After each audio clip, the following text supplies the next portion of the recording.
முதல்வர் என் குருநாதர் மாதேஸ்வரன் அவர்களை வணங்கி, இன்னைக்கு நம்ம ஜாதக ரீதியா திடீர்னு ஒருத்தருக்கு மருத்துவ செலவு ஏன் ஏற்படுது? அப்படிங்கிற அந்த காரணத்த நம்ம இன்னைக்கு தெரிஞ்சுக்க போறோம்னே. ஒருவரோட ஜாதகத்துல திடீர்னு ஏன் மருத்துவ செலவு வருதுன்னு பார்த்தீங்கன்னா, சில பேர் வயசு ஆனவங்க சுகர் வர்றது, பிரஷர் வர்றது அது சகஜம்ங்க. ஆனா உடம்ப நல்லா பார்த்துக்கணும். உடம்பு ஒத்துழைச்சாத்தான் மனிதனோட ஆயுள் பலமே அதிகரிக்கும்ங்க. அப்ப மனுஷனுக்கு நோய் இல்லாம வாழ்றத பெரிய வாழ்க்கைங்க. அப்போ இன்னைக்கு நம்ம பார்க்கறது ஒருவருடைய ஒருத்தருக்கு திடீர்னு ஏன் மருத்துவ செலவு வருது அப்படின்னு பார்த்தோம்னா, பெரும்பாலும் ஜென்மத்தில சனி இருந்தாலே 7 நாட்டு சனி ஜென்மத்தில அதாவது ராசிக்குள்ள உட்கார்ந்திருந்தாங்கன்னா, திடீர்னு மருத்துவ செலவு வர்றதுக்கு வாய்ப்பு இருக்குங்க.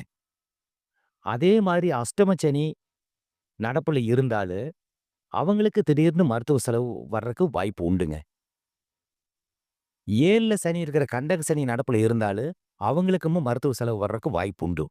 அதுக்கு அடுத்ததுங்க, லக்னத்துக்கு 6 கூடையவனோட திசாபுத்தி அந்தர காலத்திலயுமோ, அந்த திசாபுத்தி அந்தர காலம் வந்துச்சுங்கனாலு, அவங்களுக்கு மருத்துவ செலவு வர்றக்கு வாய்ப்பு உண்டுங்க.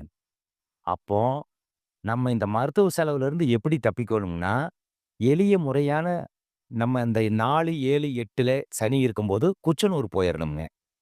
7 நாட்டு சனி நடப்புல இருக்கும்போது, நீங்க திருநள்ளாறு போயிட்டு வரணும்.